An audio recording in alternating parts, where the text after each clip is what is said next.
Les révélations du Monde maintenant qui mettent en cause l'IGS. Selon le journal, juste avant la présidentielle de 2007, la police des polices aurait monté de toutes pièces une enquête visant à discréditer plusieurs hauts fonctionnaires très proches du Parti socialiste. Gerson Dier, Elsa Giroud et Jean-Baptiste Jacquet.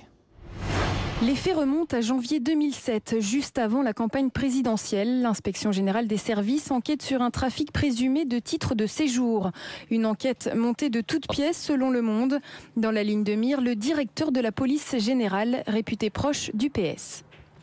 Les collaborateurs étaient accusés d'avoir délivré des titres de séjour à des étrangers contre rémunération.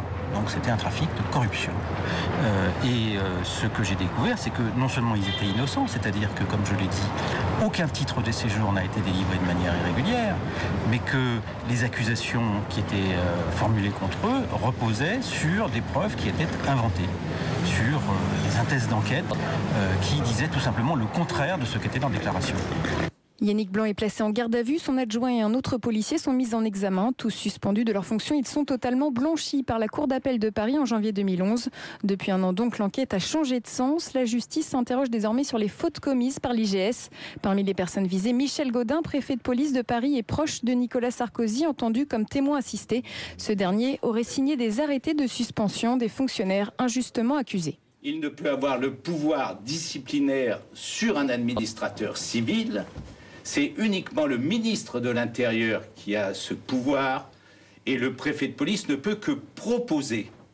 Il lui est notamment reproché de s'être appuyé sur des éléments judiciaires auxquels il n'aurait pas dû avoir accès. Le ministre de l'Intérieur de l'époque, qui n'était autre que Nicolas Sarkozy, n'a pas souhaité s'exprimer à ce sujet. Un sujet qui a alimenté les discussions à l'Assemblée nationale. La gauche demande des comptes. La majorité, elle rappelle que la justice fait son travail. Apolline de Malherbe, Adrien Gendre et Jean-Baptiste Jacquet. À gauche, il semble s'être passé le mot haro sur Claude Guéant.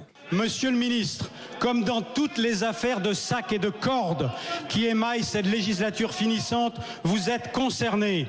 Quelle est votre responsabilité, puisque vous étiez à l'époque des faits directeur de cabinet de Nicolas Sarkozy? Sur la foi d'informations tronquées, de pièces de justice partielles, on instruit un procès public. Le préfet de police usera de son droit de réponse auprès du journal qui a publié ces indications. Il se réserve de donner les suites judiciaires appropriées, mais je voudrais rappeler un principe de notre République, c'est que quand la justice est saisie, on la laisse travailler. Parmi les victimes de ce coup monté par l'IGS, un policier alors chargé de la sécurité de Daniel Vaillant. L'ancien ministre de l'Intérieur socialiste exige que Claude Guéant réponde de ses actes. On ne peut pas mettre à l'abri je dirais, la plus haute autorité. Le ministre de l'Intérieur lui-même, qui n'a pas répondu à une question à l'Assemblée nationale, qui a fait diversion.